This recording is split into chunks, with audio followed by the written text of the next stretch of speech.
Cet épisode vous est proposé par Fitvia. 20% de réduction avec le code Vie en réalité. Elle s'appelle Magali Berda. À 36 ans, elle dirige une société qui fait un véritable carton, et ce, grâce à une idée. La femme d'affaires a été la première en France à monétiser l'image des célébrités sur les réseaux sociaux.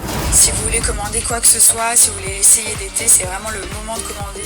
Grâce à son succès fulgurant, Magali est même devenue un personnage public. L'année dernière, on l'a vue aux côtés de Cyril Hanouna en tant que chroniqueuse dans Touche pas à mon poste et sur le net en tant qu'animatrice. Avec cette émission, vous allez découvrir le quotidien incroyable de cette femme d'exception. Non mais là pour Magali et pour Magali, pipi. Magali l'a promis, elle vous livrera tout sans jamais rien vous cacher. J'arrive pas à répondre aux questions. Ouais, pourtant vous êtes super bonne. Tu réponds très bien. Ah bah ouais, c'est vachement Tu le fais bien. très bien depuis ce matin. Accrochez-vous bien, c'est parti pour un nouvel épisode de la vie en réalité de Magali Berda. Tu sais, quand j'ai des bureaux sur les Champs-Élysées, je suis jamais allée.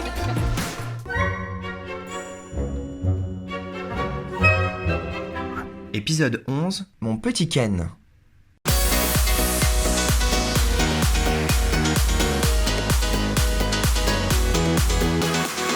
Alors aujourd'hui, je retrouve un chanteur, compositeur qui s'appelle Ken. Alors je sais, Ken, ça fait un peu blague, mais en fait pas du tout. Le mec est hyper talentueux et je l'aime tellement que je lui ai demandé de poser sa voix sur mes épisodes. Écoutez. Elle parle avec son corps et adore le bouger. Se jouer de toutes ses formes si bien dessinées. Touche-moi doucement là, juste là.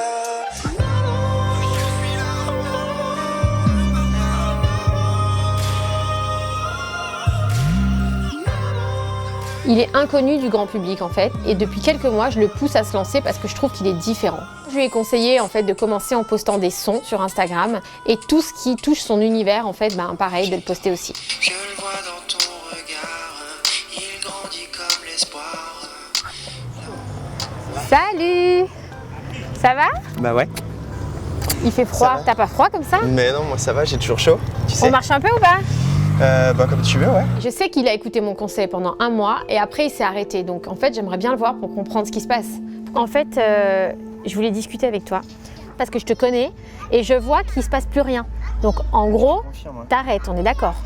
Bah disons que je Là, préfère tu t'es faire. arrêté. Je préfère faire de la musique de mon côté et pas me faire insulter sur les réseaux, quoi, Mais- c'est tout. Mais d'accord, mais en fait, quels sont les commentaires que tu reçois? C'est quoi les commentaires? Beaucoup de trucs homophobes, des trucs hyper insultants. Après, j'ai même reçu des trucs genre suicide-toi, des trucs comme ça. Je le sais, non mais je sais que c'est le jeu. Ouais. Mais moi je te jure que, en fait au début je m'étais fait un bouclier et en fait très vite je regardais je le prenais pas au sérieux, mais je suis trop sensible en fait. Oui, mais en vrai, le tu vois, problème, même je vais là, Le t'expliquer. fait d'être filmé et de le dire, je sais très bien que je vais me faire dégommer parce que je dis que je suis sensible. Tu sais, il y a un truc qui est trop bizarre avec les réseaux sociaux. En fait, j'en étais sûre qu'il avait arrêté à cause des commentaires négatifs sur les réseaux sociaux. Et franchement, ça m'énerve, ça me dégoûte parce que à cause de gens qui ont rien à faire de leur journée, qui sont derrière un écran d'ordinateur à pourrir la vie des gens, du coup, il y a des gens qui doutent, qui ont peur et qui croient plus en leurs rêves. Et ça m'énerve tellement. Si t'arrêtes à cause d'eux, c'est que t'as rien compris et que t'avanceras jamais. Jamais. Écoute bien ce que je te dis, tu n'avanceras pas. Franchement, et ça, c'est au-delà de mon travail. Écoute le conseil d'une personne qui est un peu plus âgée que toi. Et j'ai pas la science infuse, j'en sais rien.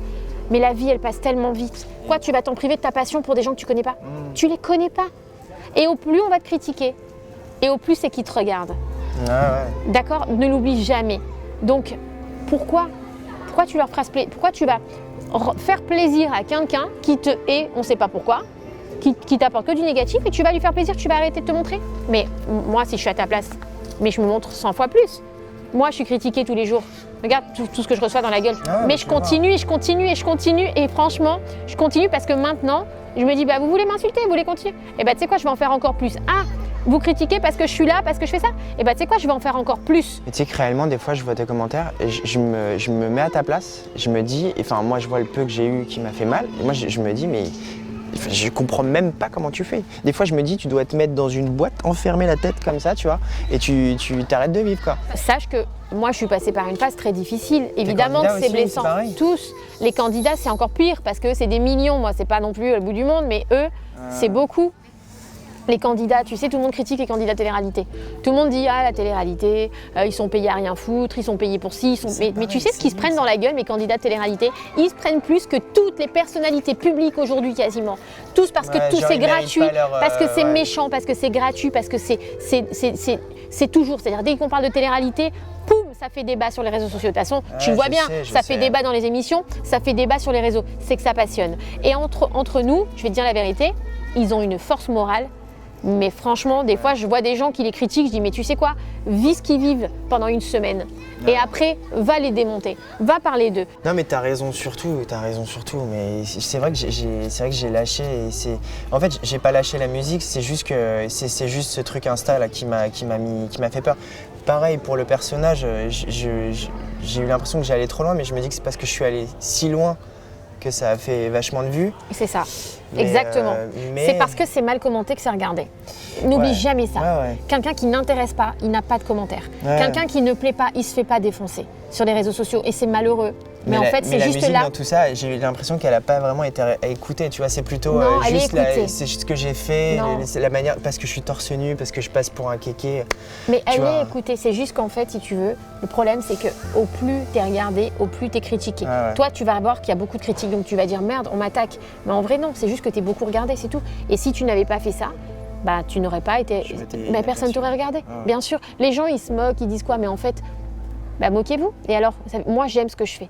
Tu t'en tapes. En fait, le pauvre, je le sens totalement pris dans un tourbillon d'émotions et je le comprends. C'est dur d'être un artiste et de montrer ce qu'on fait sur les réseaux sociaux et de l'assumer et d'aller jusqu'au bout en fait. Les gens qui critiquent, bah, ils se foutent totalement du travail qu'il y a derrière. Donc même s'il a son univers à lui, même si ça peut faire rire ou quoi, bah en vrai, il fait un gros travail, c'est un bosseur. Et je trouve ça tellement nul. Donc Ken, il faut qu'il se blinde et moi je vais le convaincre pour pas qu'il arrête. Je trouve que les gens, en fait, au lieu d'aller vers le positif et d'encourager la nouveauté ou d'encourager... Non, ne cherche pas à comprendre. Non, mais si t'aimes pas, Non, mais attends, je t'explique. Ne cherche pas à comprendre. Tu peux pas, en fait, et c'est ça qui m'énerve, c'est que les gens, c'est gratuit, c'est parce que c'est facile. Parce qu'en fait, t'es une cible facile. Pourquoi? Parce que t'es là, tu revendiques ce que tu fais, tu revendiques ton univers. Mais ton univers, c'est le tien, c'est celui de personne d'autre. Il plaît ou il plaît pas, on s'en tape. C'est le tien, il n'est qu'à toi. C'est la seule chose qui t'appartient et que personne ne peut te voler. Ne les laisse pas te voler ton univers. Tu peux pas faire ça parce qu'en vrai, tu te rends pas service à toi-même. Tu vois ce que je veux dire? Tu te feras pas avancer. Donc franchement, c'est quoi? Envahissez-moi de mauvais commentaires. Et au plus je vais recevoir de mauvais commentaires, et au plus je vais continuer, et je vais continuer. Et puis je vous bloque parce que j'ai pas envie de vous voir, puis de toute façon vous m'intéressez pas. Parce que ce que vous racontez, j'en ai rien à taper. Et encore une fois, c'est très dur de comprendre ce que je te dis parce que pour moi, il m'a fallu 2 ans pour accepter ça et vivre avec et le comprendre. 2 ans. Tu parles avec un mois. 2 ans de souffrance, tu vois ce que je veux dire ou pas? Souffert de fou. Mais énormément. Mais ce que je veux dire, c'est qu'à l'heure d'aujourd'hui, j'ai compris et je préfère me dire ça. Et j'avance. Et j'avance comme une locomotive, un TGV. Un TGV, c'est quoi? Un jet privé, j'avance. Mais les autres derrière. Et c'est comme ça que tu dois faire. Ils viendront pas te chercher, personne ne te rendra heureux. En attendant, si demain t'arrêtes tout, tu vas faire quoi? Tu vas rester dans ta chambre le soir et tu vas être triste parce que tu n'auras pas de sens à ta vie. Ouais, après, j'ai un sens à côté, mais c'est une passion et c'est quelque chose que je veux montrer au monde. Tu sais qu'il y a des gens qui n'ont pas de passion. Ouais, je sais. C'est rare d'avoir une passion. Il y a des gens qui n'ont pas de passion. Tu as une passion, fais-la découvrir aux gens parce qu'il y a des gens qui vont se reconnaître dans ta passion et à qui tu vas rendre service. Je ne sais pas du tout si mes mots redonnent espoir à Ken. Je le regarde et franchement, il a l'air très pensif et ça m'inquiète un peu. Et moi, je veux pas qu'il s'arrête. Donc là, je vais tout donner et je vais tout faire pour qu'il me dise « Mag, c'est bon, je lâche rien ». Je me mets à fond et franchement, je vais me défoncer. Pour découvrir si Magali a réussi à convaincre son artiste de continuer à partager sa musique et vivre son rêve, ne ratez surtout pas le prochain épisode. Tu ne changeras pas les 3-4 qui sont là juste pour te démonter parce que ça leur fait plaisir. Vous y découvrirez en plus un Benjamin Castaldi très en forme, accompagné de sa femme Aurore. Allez, rendez-vous vendredi prochain, même jour, même heure, pour un nouvel épisode de La Vie en réalité de Magali Berda.